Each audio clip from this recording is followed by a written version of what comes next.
Otasansan Radio and TV. Ẹ subscribe sórí Otasansan TV lórí YouTube. Ọ̀rọ̀ Yorùbá kan ló ní olótìtọ́ kì í lẹ́ni bẹ́ẹ̀ ọmọ líle kì í jàre ẹjọ́. Ọ̀rọ̀ Yorùbá yìí la lè fi gbé ọ̀rọ̀ ọmọ Yorùbá kan tó ń léwájú àwọn ọmọ Yorùbá tí wọ́n ń béèrè fómìnira ilẹ̀ Yorùbá, Olóyè Sunday Adéyẹmọ tọ́pọ̀ mọ̀ sí Sunday Igboho látọjọ́ àìkú Sunday ọjọ́ 5 oṣù kẹfà táwọn olubi ẹ̀dá kan tí wọ́n ṣèkọlù sílé ìjọsìn àgùdà kan nílùú Ọ̀wọ̀ nípínlẹ̀ Ondo tí wọ́n sì pààyàn lọ bẹ́rẹ́bẹ́ tọ́pọ̀ èèyàn farapa. Làwọn èèyàn ti ń retí kí Sunday Igboho sọ̀rọ̀ síta lórí ìkọlù ọ̀hún. Ṣé yóò sọ̀rọ̀? Ṣé kò ní sọ̀rọ̀? Lèrò ọkàn àwọn ọmọ Yorùbá látìgbà tíṣẹ̀lẹ̀ náà ti ṣẹlẹ̀. Àwọn kan ń rò pé òfin tíjọba orílẹ̀-èdè Benin Republic fún Sunday Igboho kò lè jẹ́ kó sọ̀rọ̀ síta. Àwọn kan ní àìtí ìgbòmìnira Sunday Igboho ni ò jẹ́ kó tí ì sọ̀rọ̀ tó ń lọ lórílẹ̀-èdè Nàìjíríà. Nígbà tí Sunday ọmọ Adéyẹmọ tó sọ̀rọ̀ nípa ìkọlù burúkú ọ̀hún ní ọ̀pọ̀ ọmọ Yorùbá àtàwọn tí wọ́n jọ ń béèrè fómìnira ilẹ̀ Yorùbá tó fọkàn balẹ̀. Ọ̀rọ̀ tí Sunday Igboho sọ yìí ṣé kò tó ní dá nǹkan mìíràn sílẹ̀ sí Sunday Igboho lọ́rùn? Ẹ gbọ́ ná, ṣé Sunday Igboho sọ àsọjù ni? Sí ọ̀rọ̀ tí Sunday Igboho sọ yìí ṣé kò dáa ni? Kí gan ló lè tẹ̀yìn ọ̀rọ̀ Sunday Igboho yọ lórí ọ̀rọ̀ tó sọ síta yìí?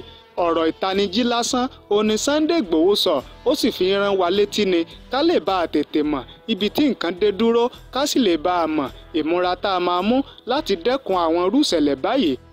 Mo kí ọmọdé, mo kí àgbà, mo kí ọkùnrin, mo kí obìnrin, mo kí ọba, mo kí ìjòyè, mo kí ẹ̀yin governors wa káàkiri ilẹ̀ Yorùbá, mo kí ẹ̀yin senator. Orúkọ mi ni Sunday Adéyẹmọ tí gbogbo ẹ̀ mọ̀ sí Sunday Igboho.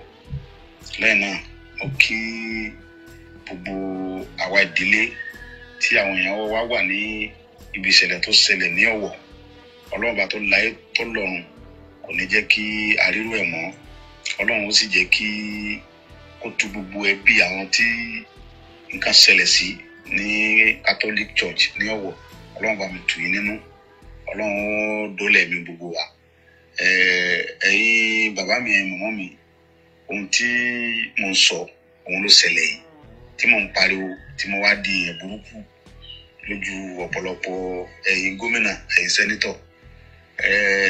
Ohun tí mo rí ẹ̀yin ò rí. Mi ò bá gómìnà kankan jà, mi ò dẹ̀ bá sẹ́nítọ̀ kankan jà, mi ò bá ọ̀nàrẹ́bù kankan jà. Ṣùgbọ́n ohun tí mo rí ẹ̀yin ò rí nípa ìgbésẹ̀ táwọn Fúlàní yìí ń gbé. Ẹ wo bí wọ́n ṣe ń pa wá ní gbogbo ìgbà. Àwọn kan sọ Ìgbòho ló ń dà lúrú, ó fẹ́ dà lúrú ni, ó fẹ́ dá wa lálẹ́ níṣẹ́ tí wàá rí sí. Kí ni wàhálà tí mo fẹ́ dálẹ̀? Gbogbo nǹkan tọ́lọ́run fún yẹn lọ́lọ́run fún mi náà.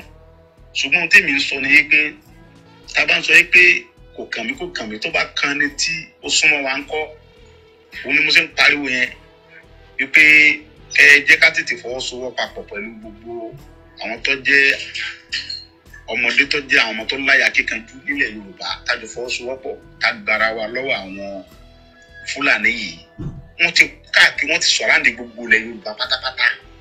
Ẹ̀wà àtọ́dún tó lọ mo ti ń ké ohun tí mo rí ẹ̀ rí. Ó sì bà náà ni kò tí ì bàjẹ́. Mo fẹ́ kí gbogbo ẹ̀yin bàbá wa, ẹ̀yin ọba, ìjòyè, ẹ̀yin alágbára, ẹ̀yin gómìnà, mi ò bẹ́ni kankan jà Ọlọ́run dẹ̀ rínú mi. Gbogbo nǹkan tó ṣẹlẹ̀ sí mi ò fi bínú kò dẹ̀ dùn mí. Mo gbà pé bọ́lọ̀ ṣe kádàrá nìyẹn. Ṣùgbọ́n kò tí ì bàjẹ́ jù. Ẹ tètè dìde kẹ́ pè wá, kẹ́ so gbogbo wa pọ̀ ká tètè gbára wa sílẹ̀ lọ́wọ́ àwọn pípò yìí kó tó di pé yóò late. Ẹ dákun ìmọ̀ràn mi ò, ọ̀rọ̀ mi ò pọ̀. Mo kàn fẹ́ kí gbogbo àwa Yorùbá ká síra wa lọ́kàn kó tó di pé yóò late mọ́ wa lọ́wọ́. So mo rọ̀ ẹ̀yin bàbá mi, mo rọ̀ ẹ̀yin màmá mi, mo rọ̀ ọba, mo rọ̀ ìjòyè, mo rọ̀ gómìnà, mo rọ̀ sẹ́nítọ̀. Ẹ jẹ́ ká tètè jẹ́ ká gbára wa pọ̀ ká gbalẹ̀ wa lọ́wọ́ àwọn pípò yìí. Ìwà wa ò papọ̀, àṣà wa ò papọ̀, ìṣesí wa ò papọ̀, àjọra wa rárá.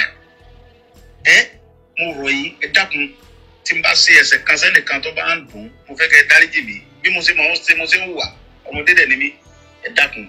So Ọlọ́run ohun tó ṣẹlẹ̀ lọ́wọ́ yẹn, Ọlọ́run bá tó láyé tó lọ́run kò ní kó jẹ́ kó ṣẹlẹ̀ sí ìdílé nìkan kan wa. Ẹ jọ̀ọ́, orúkọ mi lẹ́ẹ̀kan sí ni Sunday Adéyẹmọ tí gbogbo ẹ̀ mọ̀ Sunday Igboho. Ẹ ṣé mo dúpẹ́. Ẹ má gbàgbé láti subscribe sí kànnì yìí kẹ́ ẹ lè máa gbádùn wa síwájú sí i.